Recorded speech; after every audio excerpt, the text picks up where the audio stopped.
having a vision changes the way that we behave, the way that we relate, the way that we show up, the work that we do to make sure that we're aligned. Vision creates alignment in our teams, helps us to know that we're on track with the right thing, but also it provides a motivating factor. If you had come in and gone, no, you just can't do that, or no, that doesn't align, that was just so important. And that was a huge lesson and a huge learning for us, done in such a gentle way, which for me is like such fantastic leadership. And we get to learn from that. We're trying to deliver 30 different items or projects or whatever it is, and we are no longer focused on the one thing. From an economical and a business standpoint, that's not the wisest thing either. If we are making choices that are misaligned with our vision or our goal, we could insert goal where vision is. We're not always sure how we're going to get there. The more we embody those things, the more we build trust. Podclass acknowledges the traditional and true custodians of the land we meet on here today, the Wurundjeri people of the Kulin Nation. We're grateful to be here. So no one told you teaching was gonna be this way. Your lesson plans are jokes, your patience broke, you're feeling in disarray. It's like you're always stuck in report writing, when it hasn't been your day, your week, your month, or even your school year. But I'll be here for you When the students start to riot, I'll be here for you. even if your coffee is gone cold, I'll be here for you, 'cause you're there for them too. Hello and welcome back to Podclass. As always, you are joined by me and my friends, Skye and Will. And Hello, so bold of you to assume that we're friends. No, oh my gosh, please. And we're joined by another friend. Can I call you a friend? Oh, maybe today. Goodness. Andy Skidmore, who we met last episode. Andy is the CEO of the Youth Impact Foundation. And we learnt last episode that both our businesses are integrated into the Youth Impact Foundation. And so we all collaborate in the youth landscape quite a bit. So if you want to We're know in more the about family. that, pause this app, go back and listen to last week's episode, and then come back to this one. This episode is the one about vision. and I think like we can probably all agree that the reason why we considered the Youth Impact Foundation the home to our brands is because Andy and the team have created such a vision that we step on board to and we back fully. And similarly, they back our vision just as much. And I think we also wanted to do this, we wanted to do this episode with Andy for that reason. And we also wanted to unpack it because I feel like having a vision, what's your vision? It gets thrown around a lot, whether it's, I make a vision board every year. well, you yeah. know? And vision board is a Like, plan beautiful, my year. we're a bit woo, we love it. But even in schools, like there's a vision statement, or every school has a school improvement plan every year. And our question was, and our theory, like what we want to unpack today is, what does it mean? Like, what is it? What does it mean? Why is it important? Yeah, because the vision's not exclusive, right, to the CEO or the school principal. No. It's something that we can bring people on a journey to try and get to maybe a specific outcome. And I know, Andy, that TYIF, and you being the leader of TYIF as the CEO, you've got a pretty big vision. Yeah, We've got a pretty big vision. Yeah, I should we say. we as a team. Yeah, I mean, our vision is in two parts. One is that we believe that every young person deserves to thrive. So we want to see every young person in Australia thriving. And our vision at the Youth Impact Foundation is to have reached 1 million young people by 2030. So we're well onto that track. We've reached about 250,000 young people over our first 2 years. So we're really excited. Numbers every time. It's a Like, bold that's number. A lot of people. It's a Oh my big, Yeah. It is big bold. group of It's young 2 people. MCGs and a little bit more. Yeah, Ooh. which is a crazy For all our number. footy fans out there who are looking Hang to on. visualise I'm not sure it. about your maths, Will.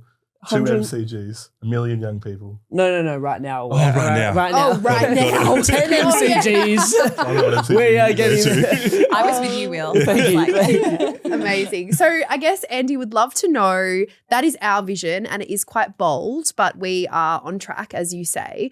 Why is having a vision so important? Why do you think, I mean, you're also a business person, obviously as the CEO and having founded Burn Bright prior to TYF.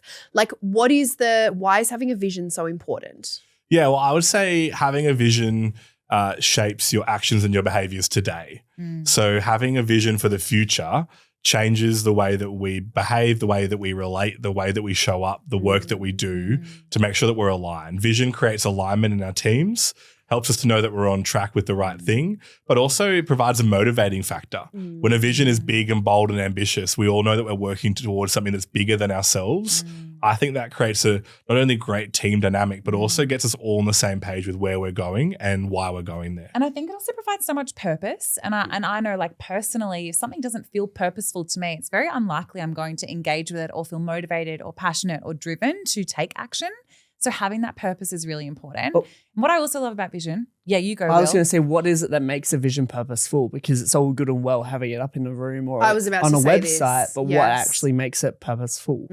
Yeah, and I guess it comes down to, for me, it comes down to like that impact piece, and it's like what does it look like at the end of the day? And if we continue to take action, where do we go? I think that your question is actually an interesting one, because I would say that what makes it purposeful is how an individual's vision relates to an organization's vision.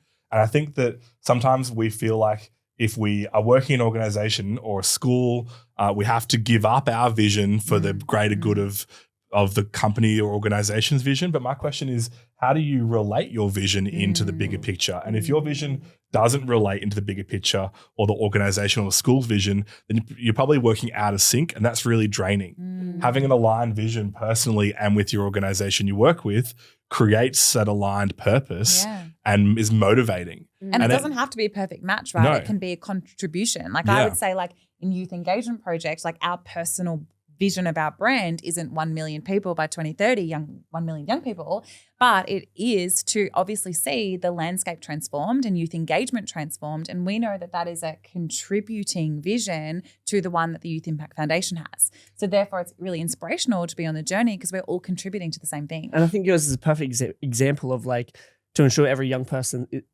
has the ability to thrive, you indirectly impact young people through teacher PDs, through facilitation training, right?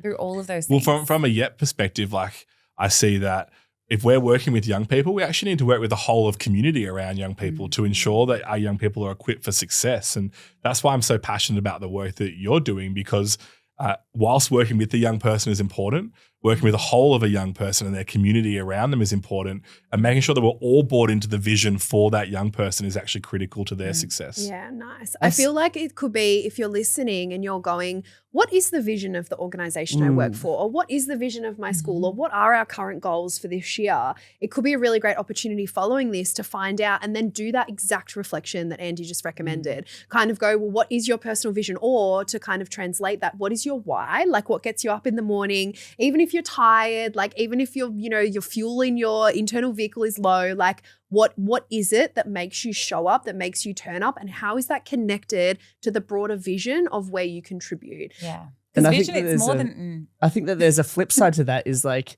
how do you as a leader, maybe you're a leader listening as a school principal, you lead an organization, how do we make sure that our team actually knows what our vision is and does that assessment for themselves? Yeah, and not only knows what it is, because it's all well and good to have a vision on the wall that people can parrot back, but how do they live it and breathe it? And as a leader, I was about to bring this up. It's got to start with you. You've got to be able to model the way in these things. And I believe we influence through what we do more than what we say.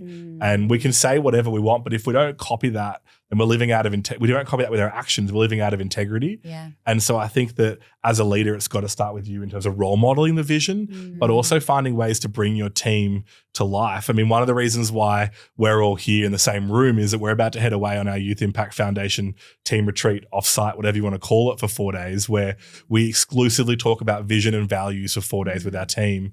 We've got an opportunity to realign on what our vision is and make sure we're all connected in how our personal vision relates. And carving out that time, I think, is critical than just having it on a wall. And this is the challenge, right? And if we think about it from a school systems perspective and our education system, yes, vision's really important. It's one of the essentials as a principle that you have to have for your school.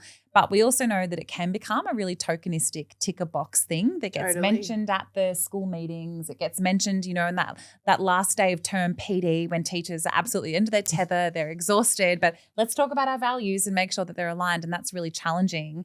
And so it's so important to be able to create these spaces where it really can become meaningful for the individuals who are driving it. Team, thank you so much for listening to Podclass. We are just jumping in here quickly to let you know that the Youth Leadership Academy Australia National Tour registrations are now open for both our primary and secondary conferences in Perth, Adelaide, Melbourne, Sydney and Brisbane. Getting quick, and we will see you there.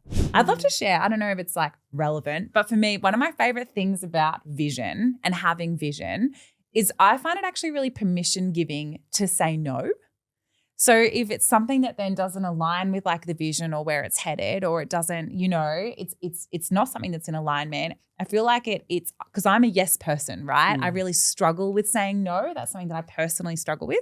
And so I think that vision allows an organization and business to be able to say no to the relationship, to a potential charity integrating, to whatever it might be, if it doesn't align with where we're headed. Thoughts? Yeah. I think without a vision, everyone's running in 35 different directions. And so without knowing how, like, where we're going together, then all of a sudden, like, no one's actually achieving anything, even though we might be achieving things on our own.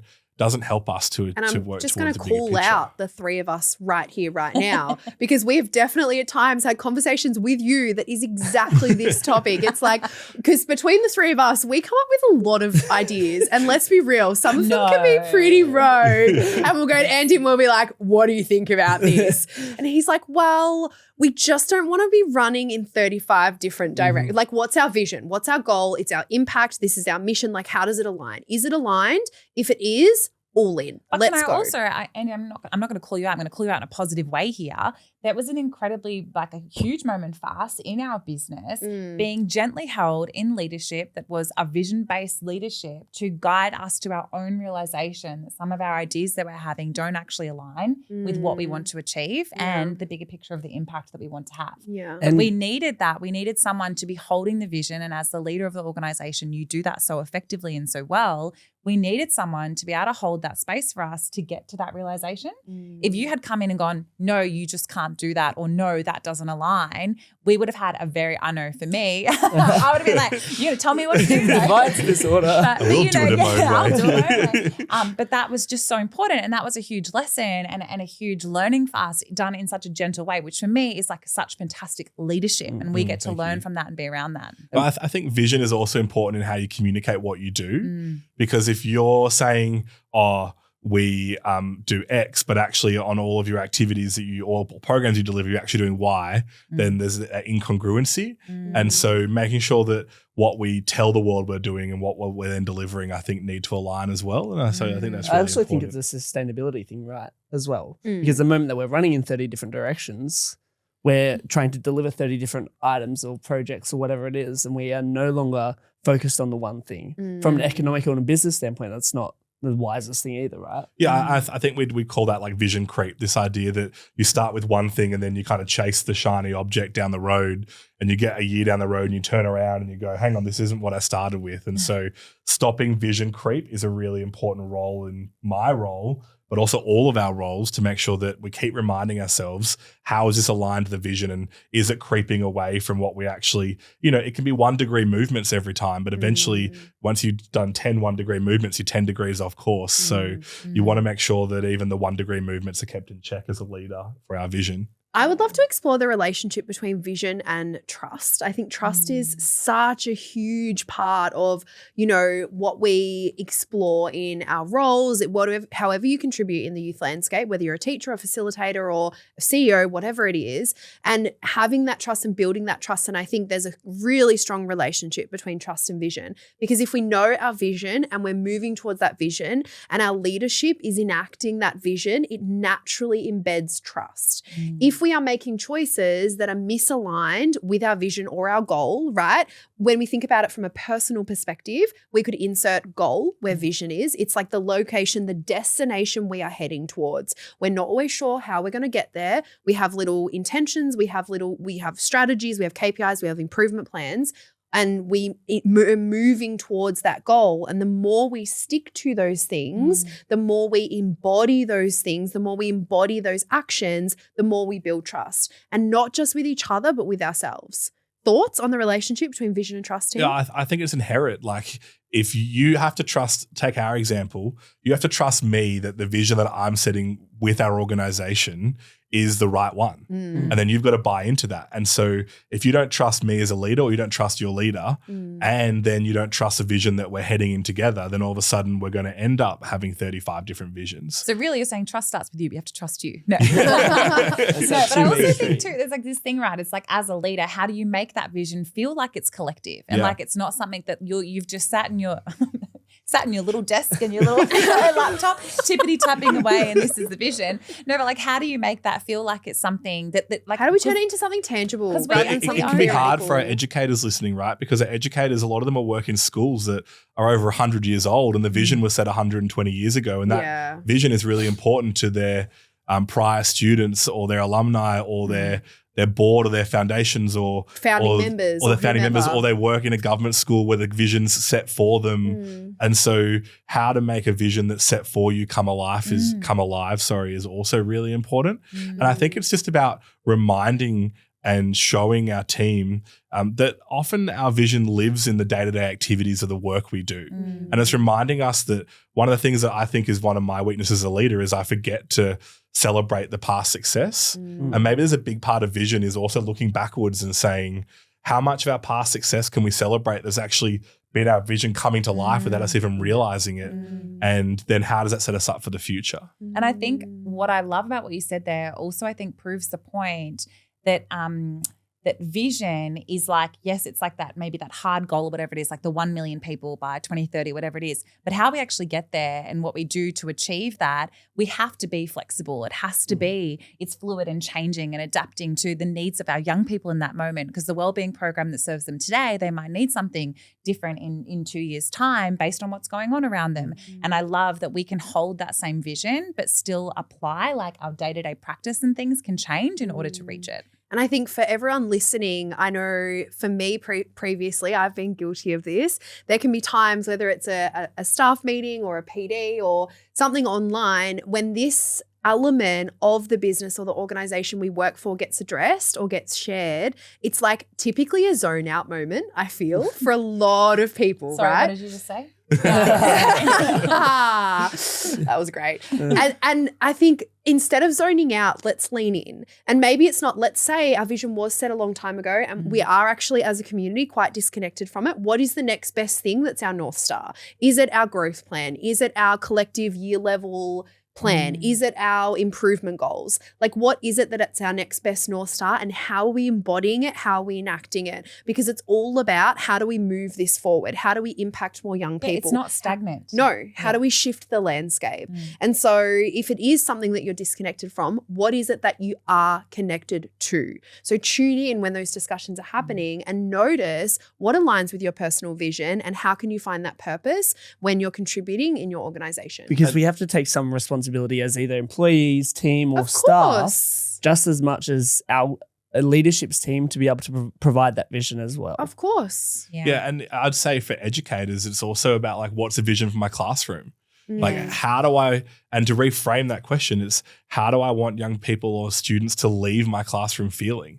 How do they want to leave feeling about me as a teacher and about how I've created an environment for their learning? And then it's easy to then go, okay, well, how does that fit into the bigger picture? Yeah. But sometimes if we can't connect with the bigger picture for whatever reason, at least having that vision for my classroom, and maybe that vision will then radiate out, like other students talk to other that's teachers. What culture's created, right? Exactly. We know that culture In those eats micro strategy moments. for breakfast, Yeah. and if we can create that culture in our classrooms, in our staff rooms, in our places of work, then we are going to be creating those sort of like almost like micro visions for ourselves. exactly. To Summary. for those bigger pictures. Visions everywhere. Visions in the house, visions in the car. Visions in your personal pedagogy, like vision is everywhere. In the Love car. Yeah, Excellent. absolutely. The Drive maps. safe. What's the destination? 100%. The vision is the destination, I right? thought you were Google going to be like, Maps. because you have to have eyes to know where you're going. What a rogue way to wrap up the one on vision. We are so excited. We are grateful that we had you here, Andy. We're Thank on you board so with much your for vision. joining Thank you for us. backing Thank you our for having vision. me. And we'll see you next week. See you We've next been week. Podclass. We will Bye. indeed. Bye-bye. Bye-bye. I'll be here for you, 'cause you're there for them too. Thanks so much for tuning into Podclass. If you've enjoyed this episode, we would adore it if you could go on to Spotify, Apple Music, wherever you listen to your podcasts, and leave us a review. 5 stars would be lovely. We would love to get this podcast into as many ears as possible so we can help and support as many people as possible who help young people. And if you're not already doing so, please go along to Instagram and follow us at podclass.aus.